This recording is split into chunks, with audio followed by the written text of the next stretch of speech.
Vamos ler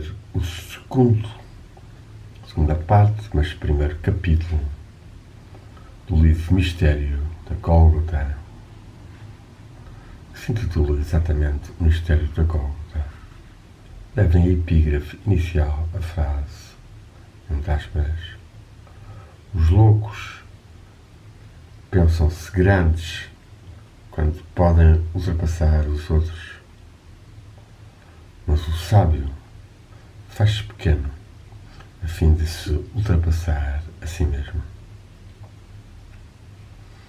Uma frase de sabor taoísta de Lao Tse, que para Goenra era também um dos mestres radiantes de Arquiluz, ao mesmo nível que Jesus ou Buda. Mistério da Gólgota. E exatamente no tempo de Kung Fu Tsao vivia no Império do Meio, China, um sábio extraordinário que se chamava Lao Tse. O grande Kung Fu Tsao, que ensinava as leis da felicidade, ouviu falar dele e pôs a caminho para lhe prestar uma visita. Quando ele retornou, permaneceu silencioso durante 3 dias. O que espantou, admirou, surpreendeu muito os seus discípulos. O seu discípulo, Xiao Kong, teve a ousadia de perguntar ao mestre porque é que ele não saía do seu silêncio. Kung Fu Tsao respondeu-lhe: quando eu observo que um homem serve dos seus pensamentos para me escapar, tal como uma ave que parte, que voa, eu sirvo dos meus pensamentos como de uma flecha lançada com um arco. Eu atinjo inevitavelmente essa pessoa e torno-me o seu mestre.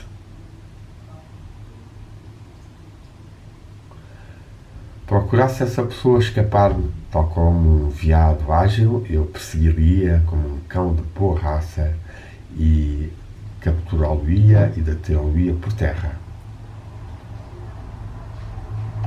Tentasse ele escapar-me como um peixe que se deixa escorregar nas águas profundas, eu lançaria a minha linha, eu tomá-lo-ia e submetê-lo-ia ao meu poder. Mas, contudo, um dragão que se eleva até às nuvens e plana nos ares, eu não o posso perseguir. Eu encontrei-me com Lao Tse e ele é como o dragão. Quando ele falou, minha boca permaneceu aberta e eu não conseguia mais fechá-la. Do espanto, a minha própria língua estava fora da boca, eu não conseguia fazê-la reentrar. E a minha alma, essa foi de tal forma remexida que eu ainda não encontrei a minha paz.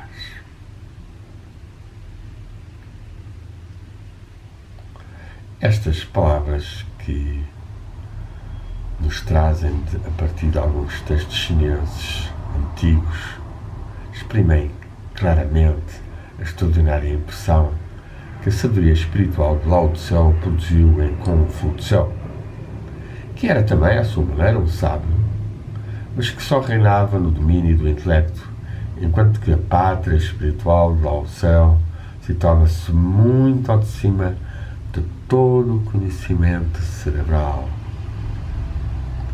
Diz que para o fim da sua vida, Lao Tse, tendo atingido uma idade avançada, abandonou o seu país em direção do Ocidente para voltar, para retornar ao local onde se pensava ele ter recebido o seu primeiro ensinamento. Em parênteses, breve comentário, provavelmente a Índia, a zona dos Himalaias.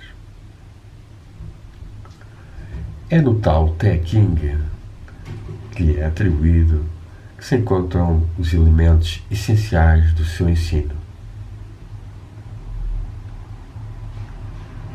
Já se foi dito, e numa certa medida é exato, como este ensinamento estava próximo daquele dos pitagóricos e da filosofia de Platão. Pretendeu-se mesmo que Lao Tse se teria alimentado da sabedoria dos antigos mestres dos mistérios egípcios. Imaginaram-se assim as mais estranhas conexões. Podemos comentar a passagem dos fachos de luz da tradição espiritual entre diversos seres e povos. Como acontece sempre em tais casos, há nestas especulações uma parte de verdade, pois Lao Tse, que fizera espantar o maior sábio secular do seu tempo e país, era um dos raros mestres ativos desta comunidade espiritual que se designa simbolicamente sob o nome da Loja Branca e à qual os antigos mistérios, assim que Pitágoras e Platão, deviam melhor deles próprios. Se bem que esta comunidade espiritual não tenha agido enquanto tal, depois de numerosos milénios, que de uma maneira espiritual e no segredo mais absoluto, aconteceu, contudo, muito raramente, é verdade, que alguns dos seus membros vivessem no mundo preparados e dispostos a transmitir os mais altos ensinamentos espirituais pela palavra e a escrita. Lao Tse foi um desses mestres. Não é sem razão que ele insiste na necessidade do sábio de ter conta do seu ensinamento, do sábio ter conta do seu ensinamento, tomarem atenção a época e o meio, pois eu sabia bem que este ensinamento não podia ser recebido no seu país e na sua época sob uma forma suscetível de ser compreendida, pelo menos nesses que se encontrassem então em estado de abertura espiritual.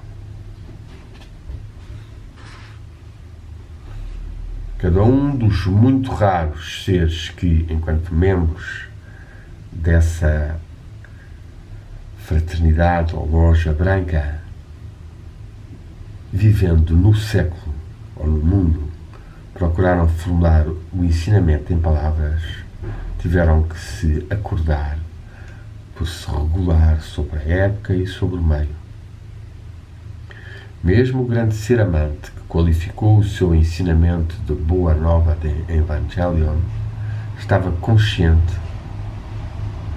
tanto quanto da sua missão como da necessidade e obrigação de encontrar um ponto onde ligar solidamente o fio condutor do seu próprio ensinamento.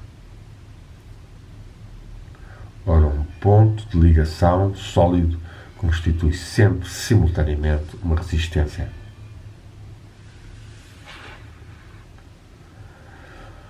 Só se poderá medir em toda a sua grandeza a vida, a ação e o ensinamento deste ser que pelo seu amor foi o mais sublime daqueles que são chamados os radiantes da luz original ou primordial, as palavras da palavra. Quando se tiver cumprido que ele também teve que utilizar a sabedoria da época e do meio, talvez mais que todo o outro mestre antes e depois dele, esforçou-se de encontrar um ponto de apoio na resistência. Eu estou longe de querer perturbar a piedosa crença daqueles que veem no Mestre dos Evangelhos o Filho único de Deus. Aquele que partilha esta crença e espera encontrar nela a sua salvação, pode estar certo que esta esperança não o engana se ele deixa o ensinamento do Mestre criar nele a vida em itálico, e que a graça que lhe poderá caber está ou é independente da sua opinião sobre as circunstâncias que provocaram outrora a aparição do seu mestre. Ou seja, diz-nos aqui Boenará, quem deixa o ensinamento despertante de amor e de ligação ao Espírito e ao Pai vivificar a sua vida, não tem que se perturbar com os mistérios da sua origem. Se ele se sentir firme na sua fé, que leia sem medo o que vai ser exposto aqui e que afaste tudo o que as raízes da sua fé não podem aguentar. Na verdade, quanto mais esta for forte, mais será certo que encontrará no que vai ser dito forças novas, pois, entre aspas, aquele que tem será dado, a fim que ele tenha em abundância. Mas se ele se sente fraco e vacilante, se a sua fé é apenas uma frágil consolação que são obrigados a dar instrutores que frequentemente eles próprios duvidam da crença que eles estão condenados a ensinar, então mais vale que não vá mais longe, pois também está escrito, entre aspas, aquele que nada tem será retirado mesmo aquilo que ele crê ter. Esta frase é uma frase muito poderosa, muito desafiante para nós. Sabermos se verdadeiramente estamos despertos, se estamos mais identificados ao Espírito, se estamos a despertar o nosso corpo de espiritual e de amor e de abnegação e de ligação a Deus, e que, portanto, temos dentro de nós o ser espiritual, ou se não o temos e estamos apenas em crenças simples que são dispensadas por sacerdotes ou pastores, que mesmo que gritando em altos nomes os salmos ou a fé em Jesus que retira todos os pecados, estão apenas em movimentos de autossugestão e não têm qualquer experiência interior do Espírito, da luz divina, da ligação aos mestres e à divindade. Sabemos, pois, discernir muito bem que ligação com o Mestre, com Jesus ou noutra religião as pessoas têm e estão apenas a ser fiéis, passivos de hábitos ou de autossugestões semistéricas e que são frequentemente vítimas de explorações, de dízimos e de visões da vida, sobretudo de sucesso material, e esquecendo a verdadeira ligação interior espiritual. Vamos terminar aqui esta metade do primeiro capítulo, ou aliás as primeiras páginas, o Mistério da Gólgota.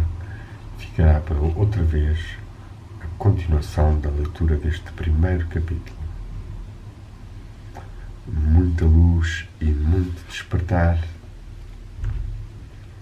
do amor e do espírito.